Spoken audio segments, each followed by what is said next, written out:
Hey guys, welcome to another episode of Into the 99. I'm one of your hosts, Daniel. I'm joined with both Ryan and Brian. Today we're talking Archelos, and yeah, Ryan made this deck. Ryan, tell us a little bit about it first.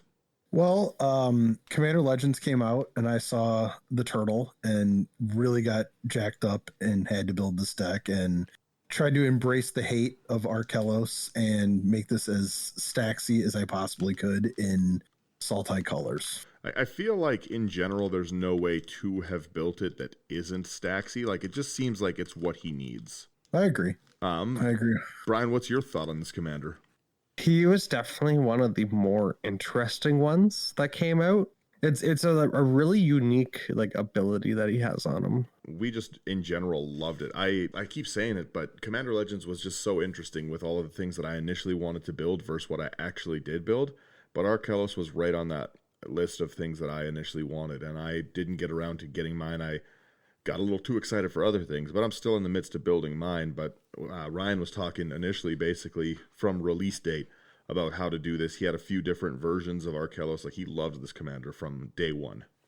Yeah, the original build that I was trying to do was a heavy artifact build that would exploit with like Urza and all the Urza shenanigans. But then as I built the deck, I kind of moved away from Urza, and then it ended up just coming out of the deck because I found better options that weren't as cancerous as Urza.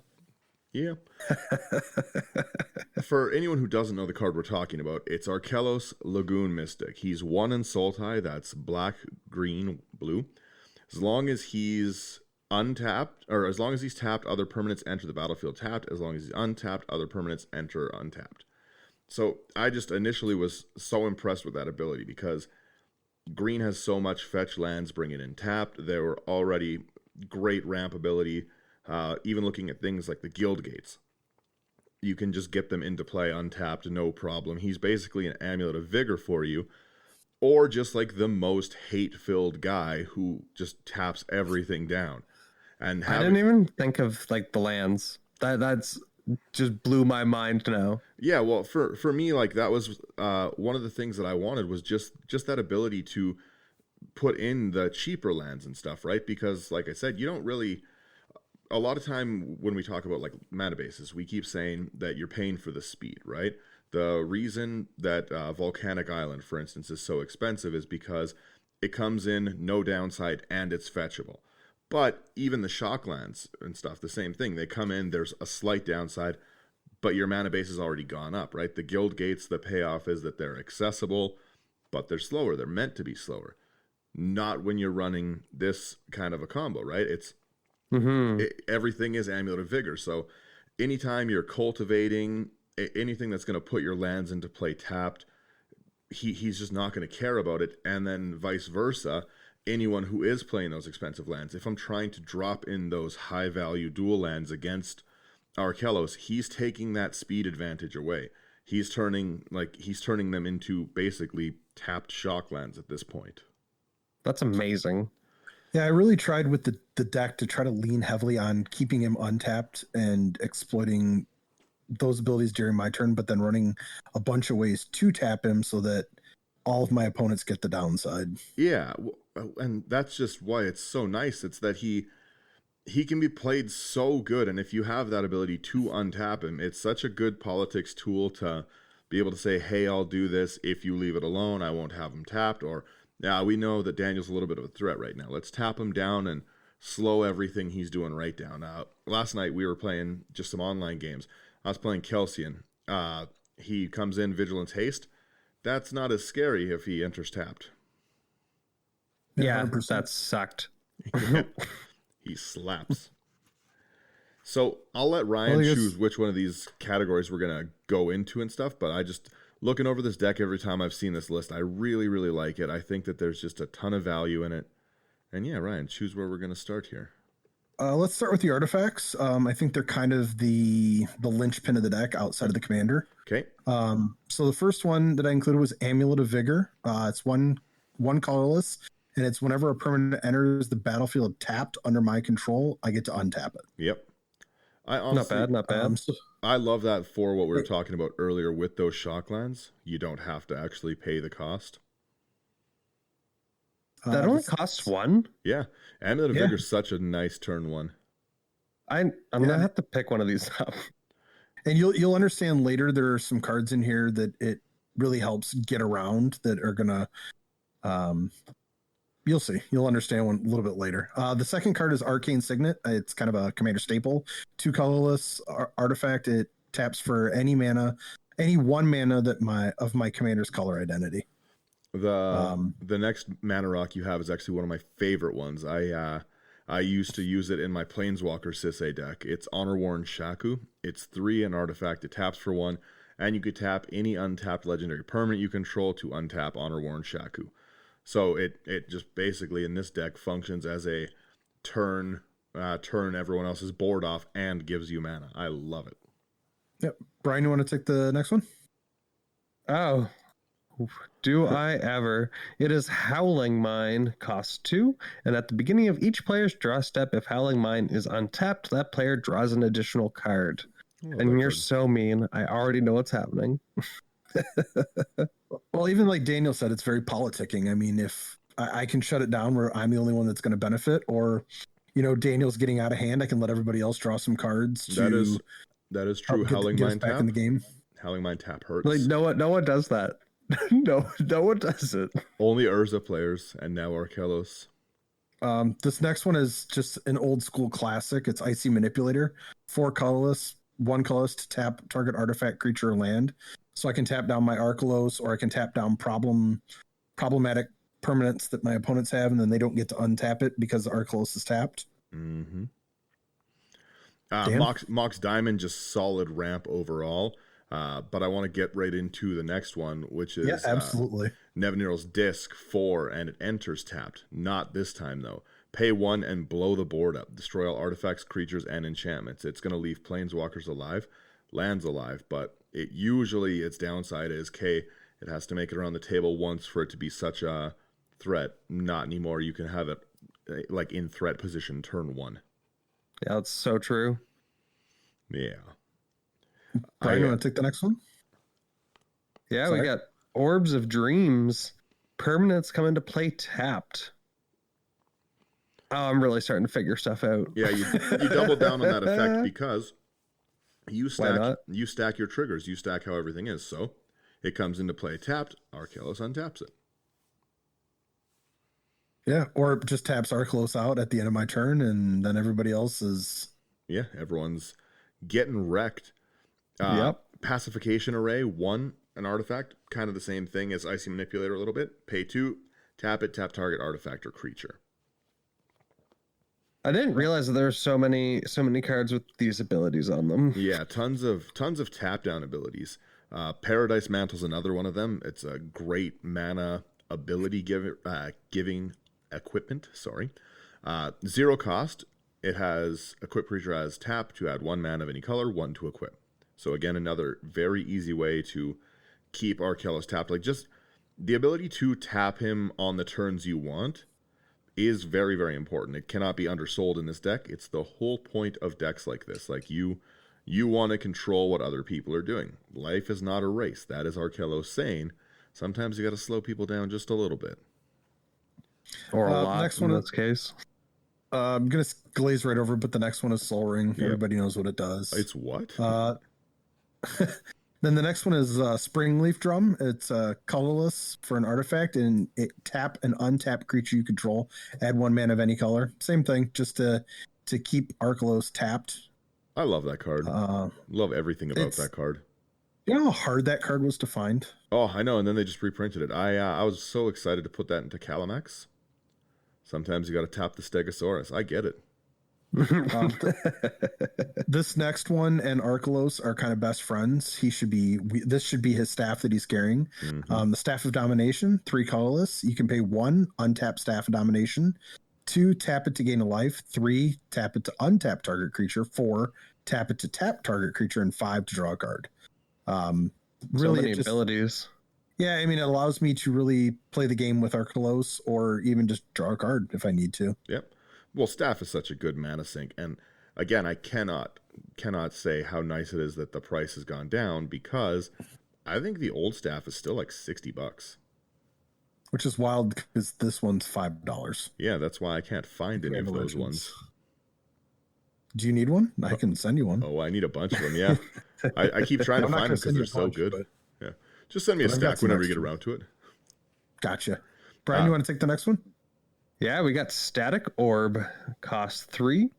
And if Static Orb is untapped, players can't untap more than 2 permanents during their untap step. Let's just put the salt on the wound still. Yeah, well, like Ryan was saying, he initially thought of it as an Urza-style deck, and you're seeing it very, very intensely in it because this is going to control the table.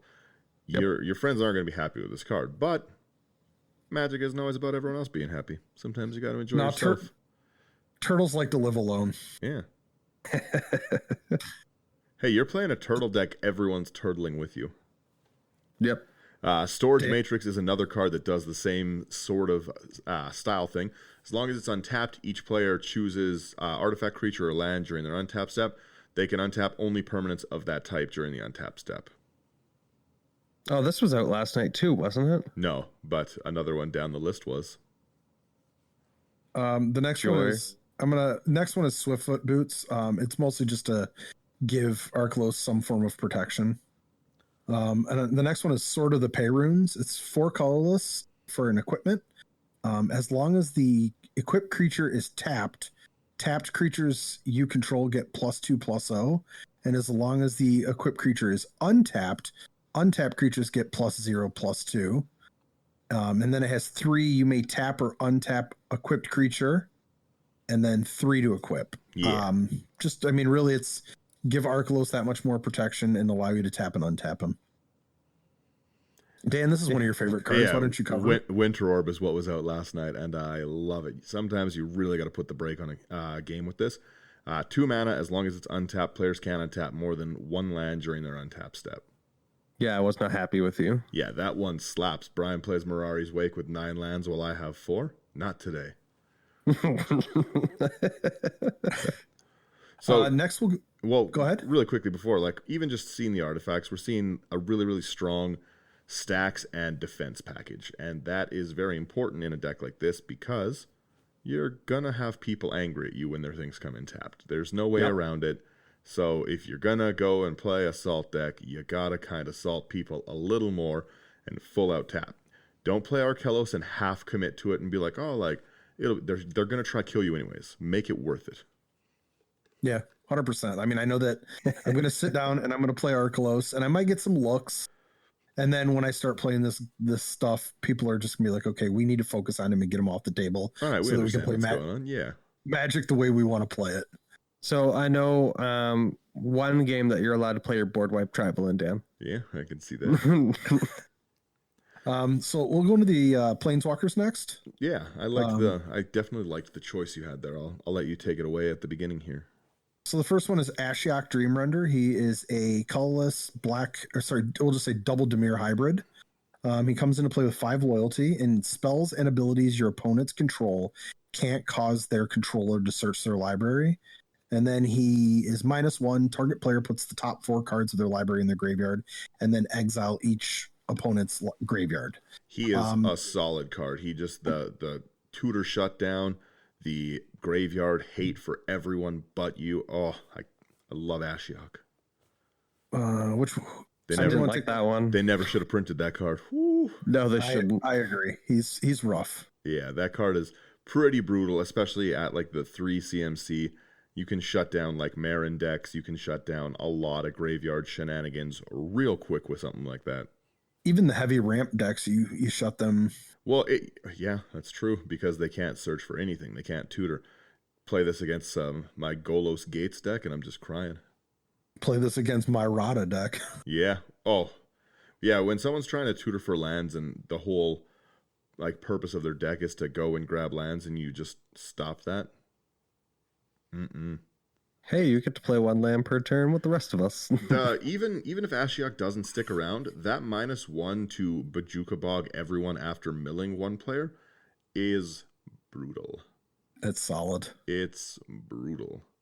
Who wants to? One of my favorite things. Sorry, just no, it's okay. One of my favorite things to do is you see some competitive players be jerks, and they'll scheming symmetry with a player, and they'll be like, okay, you can go get this. And then they'll Ashiok the top card that they tutored. That's dirty. Yeah. That's gross. Feels pretty bad. I would just not get a good card. Well, no, you don't know it then. They play it after they Scheming Symmetry. Yeah. You got to make scumbag deals. The next is a card that makes me question still why Leovold is banned. Unchained, my boy. Narset Parter Avails 1 blue, 4 basically, not as good Leovold. Each opponent can't draw more than 1 cards each turn, which infuriates me in every deck I play because I love to draw cards. It's a Planeswalker that starts at 5 and has -2. Look at the top 4 cards of your library. You can reveal a non-creature, non-land from among them, put it into your hand, and the rest on the bottom in a random order. Solid. Not bad. Yeah. Not bad ability. Play your Xyrus now, Brian. No. Brian, you want to take the next one? Sure can, because it's the worst one of them all. He's fabulous. Oko, Thief of Crowns, 1 green and a blue. Legendary Planeswalker. Oko. And +2 to create a food token. +1, target artifact or creature loses all abilities and becomes a green elf. That's a plus ability. Yeah, it That sure is. Absolutely disgusting. That's why Oko's banned, is because he's... I could understand that 100% now. So green elk creature with base power 3/3 or -5 to exchange control of target artifact or creature you control and target creature and opponent controls with power 3 or less and base power 4. Yeah, Oko's interesting. I don't know. I don't hate Oko as much as everyone. I've had a lot of conversations with people recently about it, and they're like, he's broken. I'm like, protect your commander. It's not hard. Do one of you two want to kind of real quick run through the sorceries? Most of them are pretty self-explanatory, except 3 of them. Yeah, I'll go through them pretty quick, and I know the ones to stop on. So number 1, Damnation. Damnation is such a good card. You should run Damnation every time you can. Beautiful looking card. It's 2 black, destroy all creatures that can't be regenerated. Take that, elf decks. We've got My favorite one is the full art Damnation. Oh, I know. Like it looks like I do you know what? I have it in a deck that I rarely play. The Bio Wasteland looking thing. Yeah. I love that. That's in my Muldrotha.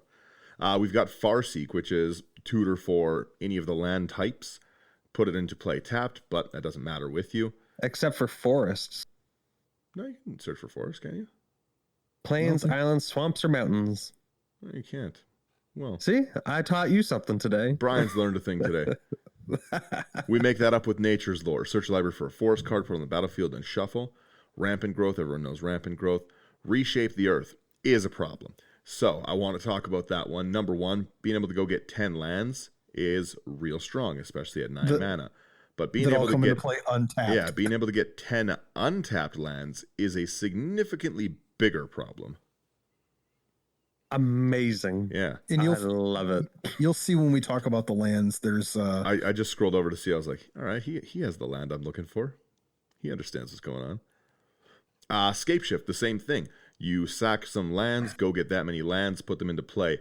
Tapped. Wink, wink. Nah, I love Scapeshift so much. It's so good. You are definitely missing a creature though, and I have to correct you on it. all right. With We'll your talk about it when we get. with your we'll get there. Okay. 3 visits, such a good card. Honestly, we were talking about it. It's one of the best reprints that could have been done. Its artwork is beautiful. Its ability to not be a $150 card is beautiful. I love it. Was it originally that? Oh, it sure was. 1 printing in like Kingdoms or Portal or something. Portal 3 Kingdoms. Yeah. It was like a really old card, and it just basically, you either had it because you played and just had this like very not good uncommon. It's not a bad uncommon, but it wasn't worth $150. Yes. Yeah, it was that because of rarity alone. Gotcha. Toxic Deluge, as I've noticed, Ryan very, very greatly loves this card. 2 and a black. It's an additional cost. Pay X life. All creatures get -X. It's a very solid board wipe. Usually, the next one I'm going to take. Before we get to that one, though, it usually doesn't take that much of your life in a 40-player game as well to wreck the board. -X. I did it last. Yeah, globally is pretty brutal. Even if you want to keep your commander alive, -3/-3 till end of turn is going to blow a lot of boards out. Yeah, especially that 7 last night. Yeah. And then, take the next one. Windfall, 2 colorless and a blue sorcery. Each player discards his or her hand, then draws cards equal to the greatest number of cards a player discarded that way. So ideally, I want to do this when I have Narset in play, just to ranch everybody. So mean. Well, the deck's not nice in any way, shape, or form. But I also have some other ways to kind of exploit it. Do you guys want to? We can jump over to the instance. And Brian, you want to blast through these? None of these are really. There is no blasting when it comes to video. First up is Assassin's Trophy, which is 1 black, 1 green, and destroy a target permanent an opponent controls. Its controller may search their library for a basic land card, put it onto the battlefield, then shuffle their library. I love Assassin's Trophy. Yeah. I remember when that came out, it had a pretty high price tag too. It just rotated out of standard, which is why it's even moderately affordable right now.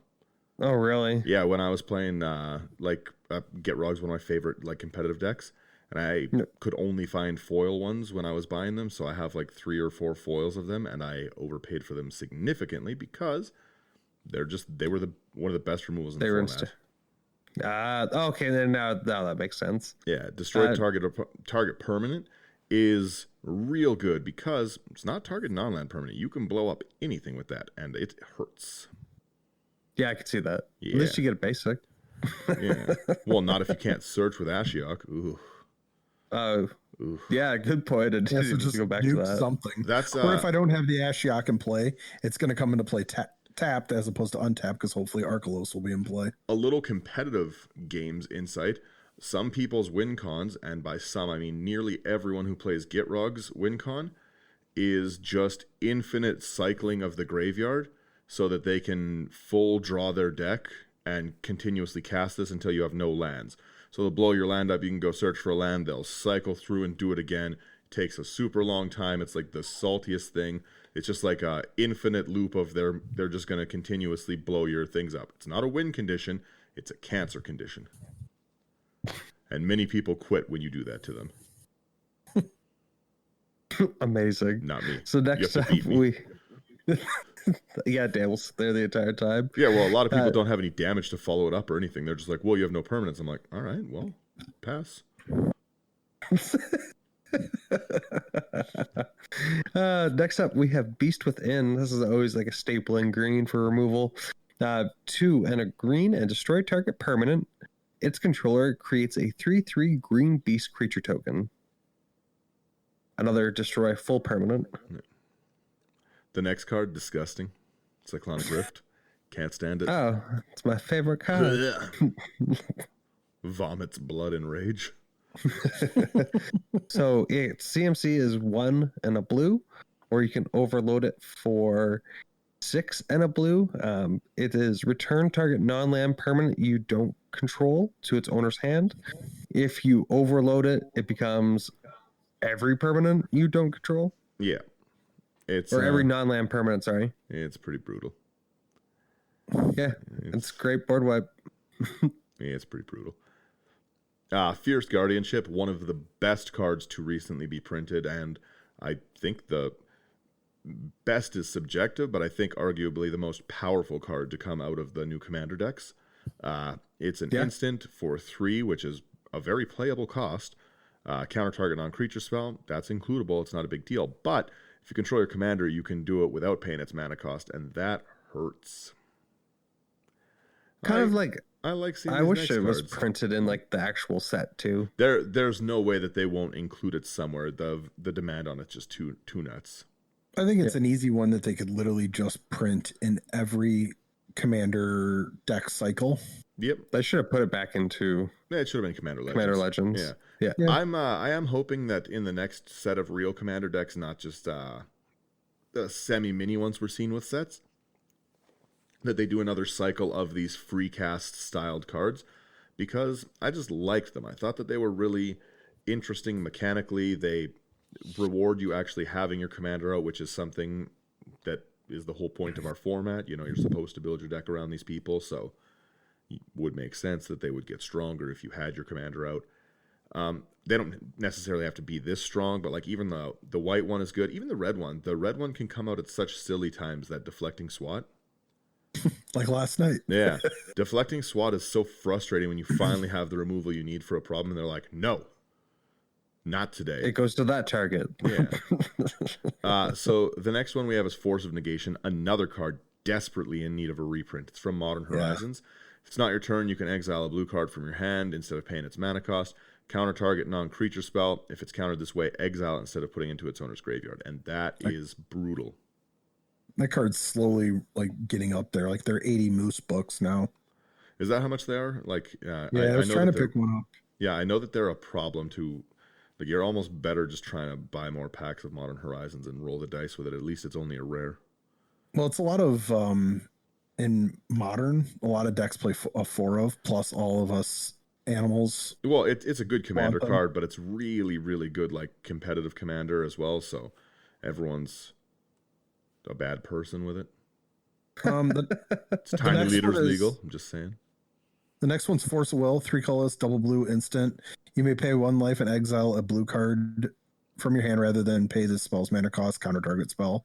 Kind of a staple in any blue deck that is trying to control, or just blue deck in general. I was so happy to be able to pull 1. Oh, Force of Will is another card that, again, I was just happy to see reprints of. Like, it's fun to 0 mana counter things. I'm not going to lie. But it's still, good. I mean, it's still $100 card. Yeah, but it's not like how expensive it was. It's a beautiful card. I love that card.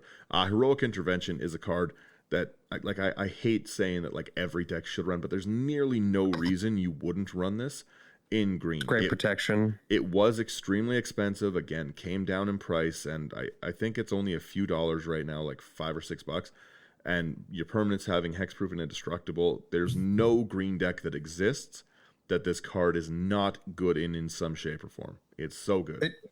And I think more so, like the indestructible is amazing, but I think really where the gotcha is the hexproof. Yeah, I think when we were playing last night, I think we hit 4 of them. I think, multiple I think gotcha moments. No, I think you cast it in the game. I think the other players cast it. I know I cast it in the game. I casted one. Yeah, in response to an Agent of Treachery, I was like, no, never. I say nay. Yeah, Corrosive Grip, another just great removal card. Split second, destroying target artifact or enchantment is. I'm so happy it got reprinted too. Yeah. Oh, I love it with gorgeous art. Mana drain hurts the right way. I love Mana Drain. That's it's a double blue counter target spell. At the beginning of your next main phase, add an amount of colorless mana equal to that spell's CMC, and that is just such a good card. It's good early, it's good late, it's good salt, it's significantly better than a counter spell. It's also significantly more expensive. Zach was so lucky. I think he pulled 3. Oof, that like ridiculous. That does feel good. The next one's Nature's Claim. It's a green for an instant. Destroy target artifact or enchantment, and its controller gains 4 life. I love that. Having somebody gain 4 life is nearly irrelevant in Commander. Yeah. But it can be. I mean, sometimes you got to blow up your own thing to save you from dying. I guess I've never used it that way, but I guess you could use it as a gain 4 life. Someone used it on themselves last night. No, I used a similar style card to get rid of Winter Orb. Oh, okay. That was a mistake. And then the next is Negate, which has the full art version, and I absolutely love it. Countering target non-creature spell. Which is going to just do so much work in Commander. Oh, yeah. I absolutely love it. Now we're over into our creatures here. Yep. I'll start with SE Tyrant of the Gyre Strait, 4 colorless green-blue. For a 5/5 legendary creature serpent, you may play an additional land on each of your turns. And whenever a land enters the battlefield under your control, you may draw a card. Just a solid card, solid way to generate card advantage. The deck doesn't have I guess when you do things like Scape Shift or Reshape the Earth, you can draw a ton of cards. Yeah, hitting a 10-card draw with that would feel pretty good. And what this is just better, was it Tatiova? No. Yeah, it's just it's a different but better Tatiova. Yeah. I still like Tatiova for her own things, but the extra land stapled onto it's solid. The next card is Arixmathes, the Slumbering Isle. It's 2 colorless for a 2 colorless green blue for a 12/12 legendary creature Kraken. When it enters the battlefield, tapped with 5 slumber counters on it. But not really tapped. This is true. As long as it has a counter on it, it's considered a land and it's not a creature. And then whenever you cast a spell, you may remove a slumber counter from Arixmathes, and it taps for a green blue. So likely it's going to come into play untapped. It's not a creature, so you can immediately tap it to use its mana. And then eventually it's going to be probably one of the win cons in the deck. Eventually it slaps. Big. Yeah. I feel like I should have this in my Tulane deck. It's a really cool card. I really like it. The only downfall to the card, and it's nothing to do with the card, is it's only available in the Commander Precon from Commander Legends. I think it was Double Masters as well. There was a recent reprint. Oh, sorry. No, I'm thinking of ASE. I'm sorry, not Arixmathes. No, but it was only... its availability still is not there. Like, this card is pretty much never in stores when you're finding it because it's such a cool card. It's a 12/12 commander at 4 mana. I think the reason also is it's $3. So it's very cheap. It's very affordable. It does a lot of work. And it's a double land. Yep. Yeah, it is pretty good mana fixing. I just love that card.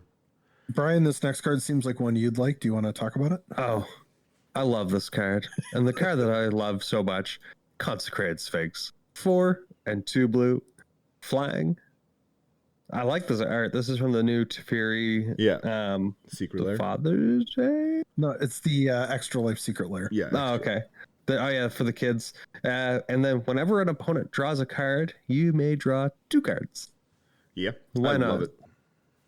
Especially if you're forcing people to draw. Well, it's just the Howling Mine. One of the best, like, just flat out card advantage generating creatures to exist. A 4/6 with flying, I'll say every time, is amazing. And the may draw 2 cards is real good. But one thing to know is may draw 2 cards does not mean you can draw 1 card. Yeah, you must draw 2. It's not may draw up to 2. You must draw 2 when you're taking those triggers. Dan, you want to talk about this next little hidden gem? Yeah, I love these. Elder Druid, it's just a simple tap and untapper. It's a 4 mana cleric in green, which is strange. But it's 4 mana, tap or untap, target artifact, creature, or land. And interesting. It is definitely a nice one. Eternal Witness is the next one that we have going on. I love it. Bring anything back. 3 mana. Its new artwork was good. It's pretty sure it's a staple in any green deck. You want to be able to recur stuff. Yep. We have Fate Stitcher, which does pretty much the same thing we were just talking about. It is 3 and a blue for a 1/2 zombie wizard. Tap, you may tap or untap another target permanent, and it also has Unearth, which is very fun. At the end of the turn, if it removed from the game at the end of the turn, or if it would leave play. So you do lose it, but it's still got the ability to do exactly what you need it to do, which is tap or untap things so you can be the worst person ever. Next card is Frost Titan, 4 colorless, blue for a giant 6/6. Whenever it becomes the target of spell or an ability an opponent controls, counter that spell or ability unless its controller pays 2 colorless, and then whenever Frost Titan enters the battlefield or attacks, tap target permanent, it does not untap during its controller's next untap step. So just to continue the prison theme, to try to keep your stuff locked down. Well, and it's got good protection, right? Like, I love Frost Titan. Next card is Hull Breacher. Before we go to Hull Breacher, Frost Titan, I think we're going to see a lot more of because of the new Kaldheim set focusing so heavily on giant creature types. We've already nice if they reprint them. Well, yeah, and we've also already seen Blue Giant in the set, and we know that there's like pretty solid red giants. If you're following the pre-spoilers, there's just a really cool Fling Giant, which you'll have to go and take a look at, but I think that Giant Tribal is going to possibly get some love coming up here, and I would like to see more Frost Titan. It's really underutilized. More Frost Titan, more Prime Titan. Let's get it going.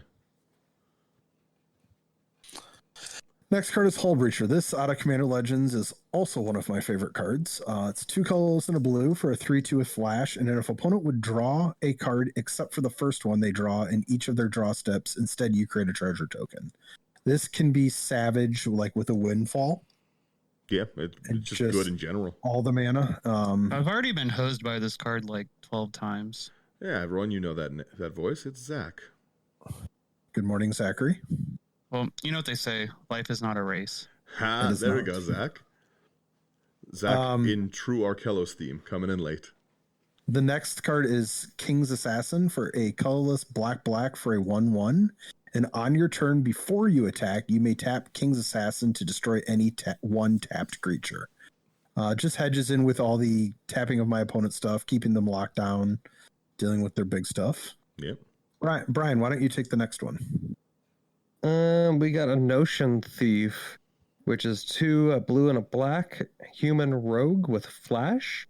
If an opponent would draw a card, except the first one they draw in each of their draw steps, instead that player skips that draw and you draw a card. I love Notion Thief too. I love a lot of the cards in this deck. Very good. Maybe I just love salt cards, to be honest. I'm saying I love a lot of these things in here. And it speaks volumes about your character as a Magic player. Yeah, I was gonna say it's really showing my true colors. But I'm like, I love this card. I love that card. Yeah, I think you were blaming me last night. Yeah, I'm a bad person. Somebody want to take the next one? Oak Street. Oh, go ahead, Zach. Oak Street Innkeeper. It's 2 and a green for an elf creature, 1/2. As long as it's your turn, tap creatures you control have hexproof. That's good. It's not bad. I like that. Oh, sorry, as long as it's not your turn. My bad. That's very solid. Archelos, get him tapped down and then ride him out through my opponent's turns. Dan, you want to take the next one? You love this card. I do love this card. It's pretty good. Another card with flash, 2 and a black for a 3/2 human rogue. It's opposition agent. You control your opponents while they're searching their libraries, which is so funny. While an opponent is searching their library, they exile each card they find. You can play it as long as it's exiled, and you can do it as your mana is any color. Yeah, that's... So... You know I'm going to say it. I love it. Brian and I played an extra stream with my good buddy Han, and Han was before me in turn order.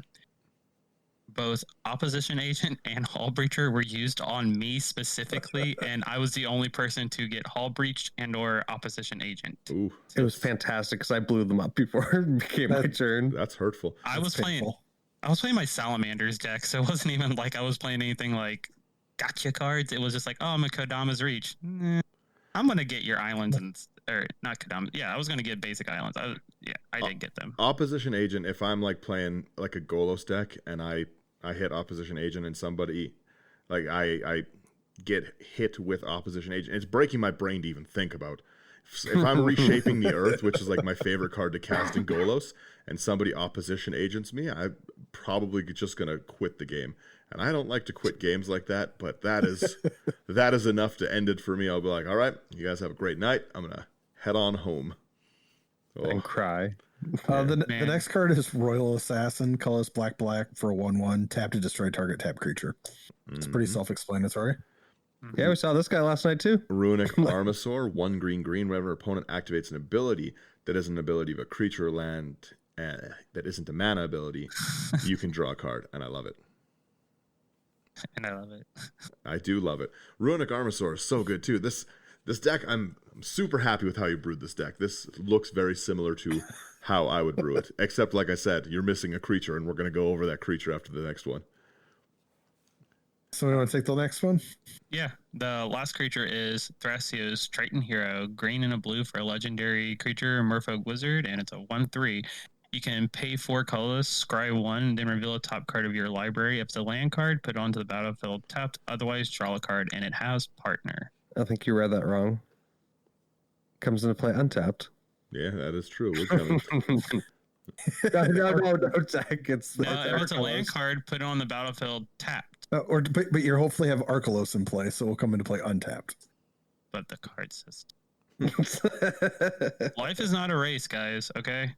You're jumping ahead. So before we go on, number 1, where's your Herb Orc? That's a good point. Number 2, where's your Dread Presence for when you reshape the Earth? I'm gonna write these cards down. So yeah, Dread Presence. I'm just gonna pull it up because this is the card that I want to build my entire Archelos deck around playing. Dread Presence in its exact text is, hang on, we're just pulling it up here. Whenever a swamp enters the battlefield under your control, choose one. You draw a card and lose 1 life, so real solid. Or it deals 2 damage to any target and you gain 2 life. Seems good. Yeah. Well, and especially with you being able to fetch so many things, Dread Presence is just going to wipe the table. It's going to be painful. It's a very good card. Reshape, super underplayed. Yeah. Also, because like I said, I'm being a scumbag and I want to make my deck around that one. The whole reason I haven't made it yet, full disclaimer, I can't find Land Harmonicon anywhere. Oh, what's Land Harmonicon, Dan? I don't even know its real name. Every time I go to stores, I ask for Land Harmonicon. I'm like, do you have Land Harmonicon? They're like, what is that? Ancient Green Warden. Yeah, there you go.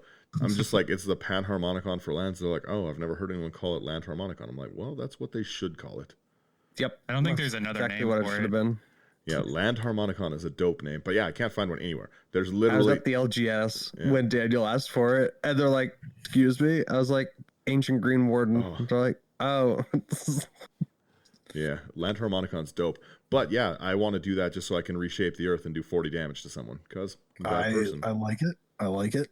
Yeah, and we'll get into the lands, but you have some similar lands to what I'd put in. So we're going to get into the enchantments before we head into lands. These are some of the more linchpinny cards. I mean, the first one we have is Cryptolith Rite. It's a colorless and a green for an enchantment, and creatures you control have tap to add 1 mana of any color to your mana pool. Just another way to make sure Archelos is tapped. Yep. Well, and it's also just something good to do with your creatures. Yep. I love Cryptolith Rite. Ryan, I gotta say, I'm loving this deck. Thank you. This next card is super nutty. You never see it. I very, very rarely see it. It was a hard card to find. I finally found one. For once, don't have it. I think the price tag. I think the price tag helps that though, honestly, because it's a very degenerate card. Yeah. Earthcraft. Go ahead, Zach. Earthcraft is 1 and a green for an enchantment. You tap an untapped creature you control, untap target basic land. Yeah, so I'm not trying to do anything degenerate with this, but it's just another way to ensure Archelos is tapped. Yeah, for sure. You generally do see it with degenerate things, but sometimes it's that way. Sometimes it'd be like that. I really like this next card. I'm going to read it because I like it. It's free from the real. It's 2 and a blue for an enchantment aura. Enchant creature. 1 blue, tap enchanted creature. 1 blue, untap enchanted creature. It's just great. Again, another card you see generally in degenerate, but you're not trying to be degenerate in the normal sense of the word. You just want to tap the turtle. Yeah, or untap the turtle. Yeah, just play Turtle Beyblade. I do think when I started templating, mapping this deck out, what I wanted to do with it, it was literally Archelos was the first card, and Freed from the Real was the second card that went in the deck. Yeah. I remember talking to Ryan about this deck, and I'm not a very stacksy person. Yet. You guys know my 3 favorite things to do in Magic, and he was just like, "Oh, this is a deck that I have," and then I brewed it, and I came up with my version. I was like, "Oh, this is what I would do," and it was literally like a snow themed deck, and Ryan's just like, "There's not enough stacks for what I want to do." I was like, get out of here, Zach. This is too fair. So I haven't. Oh, sorry. Oh, go ahead. No, I was just going to say, I haven't seen this next card, and it in itself is ridiculous. So it is Frozen Aether. It is 3 and a blue. Artifact, creatures, and lands your opponents control come into play tapped. Yeah, good old-fashioned stacks. You mean to tell me the guy who plays Bant enchantments has never seen Frozen Aether? Brian doesn't play Bant enchantments. Brian plays Bant creatures. Yeah, I have Bant creatures. It's in the colors, and he likes enchantments. The beautiful thing about this is it's your opponent, so it does not affect you whatsoever. But you can still be generous and make it so they're untapped. You can be a gracious god in this game. Okay, calm down there, Xerxes. All you must do is kneel. This next one is Karametra's Favor. It's a colorless and a green for an enchantment aura. Enchant creature, and when it enters the battlefield, you draw a card. An enchant creature has tap to make 1 mana of any color. Just keep hedging on the theme of trying to make sure Archelos is tapped, and it gives you a little bit of ramp. The next one, Fishstick Remora, is lovely as a card. Cumulative upkeep 1. Whenever a target opponent successfully casts a non-creature spell, you may draw a card. They have to pay 4 to stop it. Will you pay the 4? I love the magical fish. Honestly, generally you're going to get pretty good value out of it, even if it's around 1 or 2 turns. Even people removing it, unless they're going to pay, if they have 1 mana removal, they're still going to pay 5 to stop you from getting a draw. So it's definitely a good early game turn 1 play. If you can get something like that out, people are hitting their soul rings. You're going to just see just a ton of value from these cards. I really like Mystic Remora. I think I went to the FLGS ad. It's like, oh, you got a heavily played binder. I think they had three of them for $4. That's pretty good. I'll take those. Mystic Remora is it's a solid card. It's definitely in high demand for, again, people who play degenerate competitive games. So when people are spamming off their 0 cost artifacts in something like Urza, it's a real good draw engine. Sure is. Opposition is so good. You take it away. It's one of my favorites. I remember playing this in Standard during 7th edition and Urza's block. It's 2 colorless, blue for an enchantment. You can tap an untapped creature you control to tap target artifact, creature, or land. Yep. This card does a ton of work. It keeps keeping Archelos tapped, but then it also deals with my opponent's problems. And then when you have things like Winter Orb, Static Orb, Storage Matrix, you can slowly lock a player out of the game. Yeah, I really like that.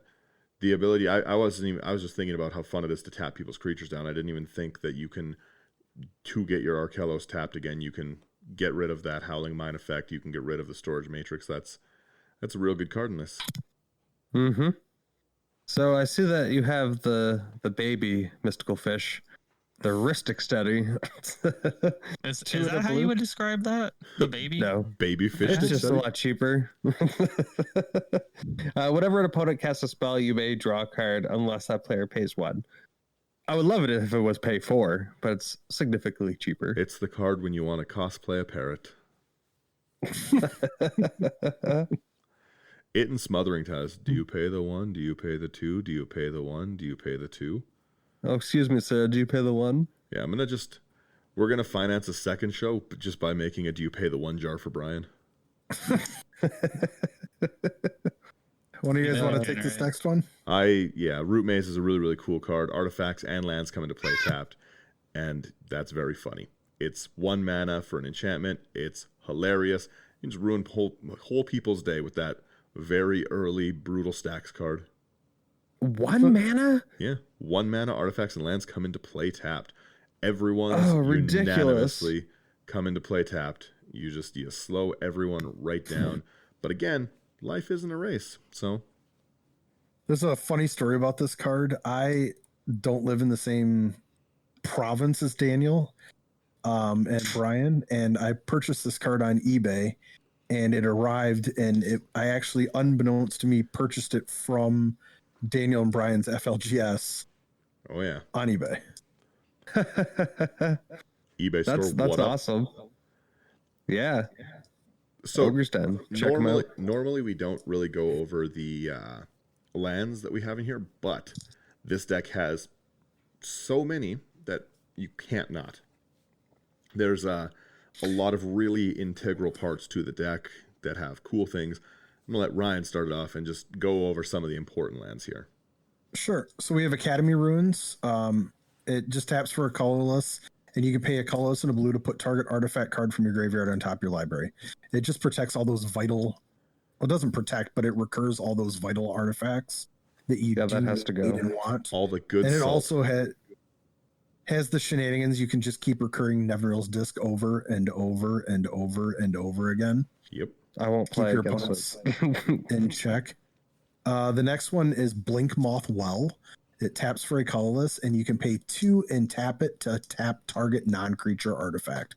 So it lets you shut off Howling Mine, it lets you shut off Static Orb. It lets you shut off Winter Orb. So you are not getting affected by it, but your opponents are. Yeah, that's not bad at all.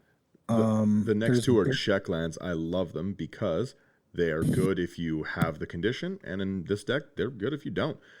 Blooming Marsh and Botanical Sanctum, both of them enter tapped unless you control 2 or fewer other lands. So early game, they are good, fast, color-fixing mana. Late game, you're not going to be affected by them because you don't care about tapped things. Yeah, I didn't think about how awesome these are going to be in this type of deck where, you know, our turtle is going to make everything either come into play tapped or untapped, so you get benefits from them immediately. Yeah. I like I was saying, him just being an Amulet of Vigor just on a stick is awesome. Mm-hmm. I've been reevaluating these type of lands anyway since we've been looking more and doing more stuff with tiny leaders. Yeah. So like I kind of wrote a lot of these, you know, lands off because they don't have a, you know, actual land type, so I don't really care about them. But now that, you know, we're playing smaller decks and more aggressive style mana, these types of lands are super, super good. The next one's Breeding Pool. We all know what that does. After that, there's Buried Ruin. Taps for a colorless. You can pay 2, tap, sack it to return target artifact card from your graveyard to your hand. Just another way to recur all the cards you need and you want in play. Mm-hmm. Brian, you want to glaze through a couple of these real quick? Yeah, so next up I'm taking the next one, Brian. Go for it. Field of the Dead is the best card in the deck. Hands down. It's the best card in any deck. Love Field of the Dead. Field of the Dead can't be beat. I've tried to pick them up now whenever I see them because I'm just like, okay, like these are just so good. Enters tapped, taps for a colorless mana. Enters tapped doesn't really matter. Whenever it or another land enters the battlefield under your control, if you control 7 or more lands with different names, create a 2/2 black zombie. This card goes so hard. I can't. It's probably one of my favorite cards in Magic. Everyone talks nonstop about how it should be banned. I think they're bad people. Field of the Dead is wonderful. Field of the Dead, I just like my favorite standard time was the Valakut time, and that was not really a good standard time. But this kind of brings me back to being able to do those Valakut scape shift shenanigans. I love fetching Field of the Dead. It's just such a good card. There's nothing I don't like about Field of the Dead. I try to include it in every deck. Next one is Holdout Settlement. It's taps for a colorless, or you can tap an untap creature you control to add 1 mana of any color to your mana pool. Self-explanatory with what we're trying to do in this deck. Yeah, tap that turtle. There's Survivor Encampment, which is the exact same thing. And then, Daniel, do you want to talk about this last card in this deck? Vesuva? This last land? Yeah. You mean Field of the Dead 2? Electric Boogaloo? Yeah.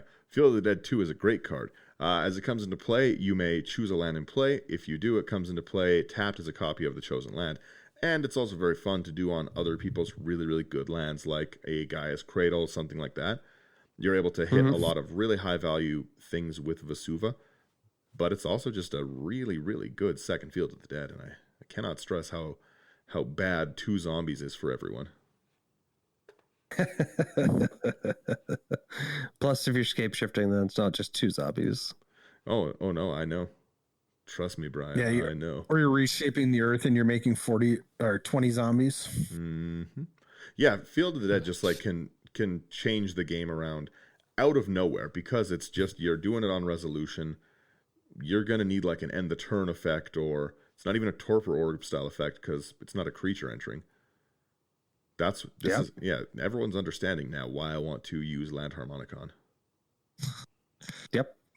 So many zombies. Yeah, that all might of be the zombies. That might be an addition to this deck. I'm not 100% certain what I would cut for it, but I could see Ancient Green Warden getting slotted in this deck just to really take advantage of those 2 cards. Well, you do have a lot of value stuff just in the deck in general, right? Like you're not really missing much stuff. You have a ton of permanent removal. You've got some decent counterspell. You have a ton of stacks and control, and like the one-sided stacks like Urza. The stuff that makes Urza so strong is the ability to use those pieces that other people generally can't take advantage of, right? This is a deck style that you're not seeing very often because any deck can slot in a Winter Orb, right? They're just not usually benefiting from it in the normal way. Like I like to run it in elf themed decks because I have my mana generation elsewhere. I don't mind not untapping my lands. I can slow everyone down. But it's very rare that you're seeing somebody get the actual value of the card without playing Urza. Like, it's pretty much only Urza who takes advantage of it that way, right? So now another option for it is wonderful. And yeah, Archelos is just such a cool card. His art is great. He's basically Master Oogway. Like, what more do you want? That was actually... So when I opened up my first box of Commander Legends, I opened a foil, just a regular foil version, and I was pretty excited. And then I picked up an etched foil. And then in later boxes of Commander Legends that I opened up 2 more etched foils. So I have 3 etched foils and a regular foil of this guy. I was like, it's fate. I can't not play with this card. Now make a more not so toxic deck. Nothing toxic here, my friend. Oh, so Zach's new little segment that he introduced a couple weeks ago was the pros and cons of the deck. Yeah. I really think a heavy con of this deck is you are going to generate a lot of hate. I was going to say having no friends. This is the friend destroyer. Yeah. But yeah, you actually make me not look so bad. But I also think in the same thing, I think this deck is well set up to protect itself from the hate. Yeah. Yeah. I would like to maybe try to squeeze in a little bit more removal. I'm just not sure what that looks like mass removal. I think there's one enchantment that I'm surprised that you're not running, and it would be the blue ghostly prison. Oh yeah, propaganda, because that just if they can only untap 1 land per turn in some cases, they can't pay to even attack you. Yeah. I will say, so not a pro or con, but when I started building this deck and I got it to its kind of final form before I started making cuts, the deck was at like 125 cards. So getting it down to 100 cards was pretty tough. I really wanted to hedge in on the stacks theme, which that's why there's so few creatures in the deck, which Dan and I were talking about the Scape Shift Reshape the Earth package, and it ended up going in because I was like, I really don't have a lot of threat, like big win cons in the deck. And I was like, I'm kind of concerned that, if my opponents can get enough removal and lock me out. Like, I mean, most of my creatures are little other than like ISC, Araxmathes, and Consecrated Sphinx and Frost Titan. The rest of it's all just small stuff. Yeah. So being able to flood the board with a ton of 2/2s was a good way to try to, because I can lock you out of the game. So all your stuff is tapped. It's a good way to even just to eke through some damage. I would still love to see a Black Blade Reforged in this deck. Yeah. The turtle with the sword. Mega slap someone with the turtle. Because that was something I thought that was something that I suggested to Ryan when he first started spitballing this deck. I was just like, with everything coming into play tapped, more times than not, you're gonna be able to commander damage people out of the game because you can untap your commander. Blackblade Reforged slapping someone with a Rogue's Passage in that turtle just out of the blue would be so funny. Just that's what yeah. So I'm gonna do 33 damage with it. What? Literally out of left field. Tortoise in the hair, my friend. I don't know what to tell you. I would be snapped. I'd be super upset getting stacked out of the game, but then if I died because I got one-shotted by a turtle, by the mega turtle with the sword, I don't think I'd feel as bad about getting stacked out. I've been like, that would be a hilarious loss. At least I got bonked. Yeah, I accept it. Do you guys see any glaring cons or any big pros to the deck that you guys want to mention? No, pros. You're definitely very protected and stuff. Like the salt. It's well constructed, and you're looking pretty solid in the amount of draw you have. I'd probably put in a little bit more draw, but even just Howling Mine and being able to fully abuse it, I would put in Rites of Flourishing because I just like to draw cards and include Rites of Flourishing. But again, I like to play landfall and everything, so that probably is why my decision is that way. No, I think that you've got just a ton of removal, a ton of... You got the counter spells, we'll tell you that. Oof. Yep. Those hurt. I was actually pretty surprised when I had built the deck. I wasn't paying attention to it, but the deck's average CMC is only 2.88. Yeah. Yeah, it's pretty low. Crazy low for a control deck. I just looked at the price of this deck. Yeah. It is not cheap. Yeah, there's a few pricey pieces in here, a few pricey boys. Well, the whole counter magic package. Yeah. Well, even Earthcraft, it's $100 American. 110 Yep, that's American. very true. It's like 700 moose bucks. Yeah, you cut that down, it's only $1,200 deck. Actually, and you cut Icy Manipulator. You cut Icy Manipulator out of the deck, and it's a $700 deck. Or sorry, not Icy Manipulator. Mox Diamond. I thought that was funny. I was like, Icy Manipulator, he gets it. Yeah, I've got an alpha one. Yeah. No, I mean, really, you could cut Mox Diamond and just add another land to the deck. Well, another land or even just any kind of Mana signet, talisman, whatever. Yep. I only added it because I've got a really sweet proxy Ryan, version of it. I'm gonna have to be honest with you. You're running too many lands. Oh, no, that's actually too few. The only reason it's 34 is because No. my average Con. CMC is 2.88. Con. There's too many lands. I'd probably run something similar in this one. Like this isn't your grandpa's 38 lands, Zach. Let's go look at my Architect list, Dan, and see what my average CMC and land base has been as of like the last 6 decks. You've brought it down, and they're playing well. And see, I typically am always 36 to 37 land. See, I just think that you could go down. You could probably lose 1 or 2 more because you are below 3 CMC. You need 3 lands to be able to cast your stuff. Dan, in a salty control stack, you do not want to miss a land drop. Yeah, you definitely need this because again, you're going to be the target of the table, to say the least. You got the draw. What if you don't draw the draw? I want to jump off subject real quick. The most recent deck I built was Glen, and I have 33 lands in that deck. Yeah, there you go. There you Average go. CMC is 2.51, so I could probably drop another land, but Bring it down to 32 seems 29. No. Savage. Not quite yet. That's we're gonna wrap this one here, guys. Like I said, I think this is gonna be a super fun deck. Check out the link in the description, and yeah, Brian, tell them where they can find our content. Well, everybody, you can find us on our website, intothe99.com. We have wonderful artists that writers that are creating articles for your reading enjoyment, as well as you can find our podcast on all major podcast services, Spotify, Apple, Google, as well. If you find us on Apple Podcasts, please leave a rating. It really helps out with us actually being found. And yeah, let us know how you think of the show. Hopefully 5 stars. Woo.